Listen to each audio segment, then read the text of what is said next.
कर्ज वाली बहू। एक 12 साल का भाई अपने पापा से कहा, पापा पापा दीदी के होने वाले ससुर और सास कल आ रहे हैं। अभी जीजाजी ने फोन पर बताया।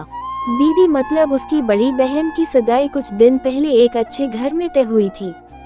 दयाल जी पहले से ही उदास बैठे थे, धीरे से बोले, हाँ बेटा।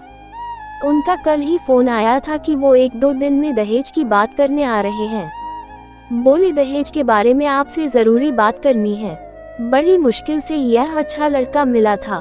कल को उनकी दहेज की मांग इतनी ज्यादा हो कि मैं पूरी नहीं कर पाया तो। कहते कहते उनकी आंखें भर आईं। घर के प्रत्येक सदस्य के मन व चेहरे पर चिंता की लकीरें साफ दिखाई दे रही थी। लड़की भी उदास हो गई। खैर अगले दिन समधी समधिन आए।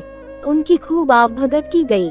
कुछ देर बैठने के बाद लड़के के पिता ने लड़की के पिता से कहा, दयाल जी अब काम की बात हो जाए। दयाल जी की धड़कन बढ़ गई, बोले, हाँ हाँ समधी जी, जो आप हुक्म करें। लड़के के पिताजी ने धीरे से अपनी कुर्सी दयाल जी और खिसकाए और धीरे से उनके कान में बोले, दयाल जी मुझे दहेज के बारे बात करनी है। दयाल जी हाथ जोड़ते हुए आंखों में पानी लिए हुए बोले, बताए समधी जी, जो आपको उचित लगे, मैं पूरी कोशिश करूंगा। समधी जी ने धीरे से दयाल जी का हाथ अपने हाथों से दबाते हुए बस इतना ही कहा, आप कन्यादान में कुछ भी देंगे या ना भी देंगे, थोड़ा देंगे या ज्यादा देंगे, मुझे सब स्वीकार है, पर कर्ज लेकर आप 1 रुपया भी दहेज मत देना, वो मुझे स्वीकार नहीं। क्योंकि जो बेटी अपने बाप को कर्ज में डुबो दे वैसी कर्ज वाली लक्ष्मी बहू मुझे स्वीकार नहीं।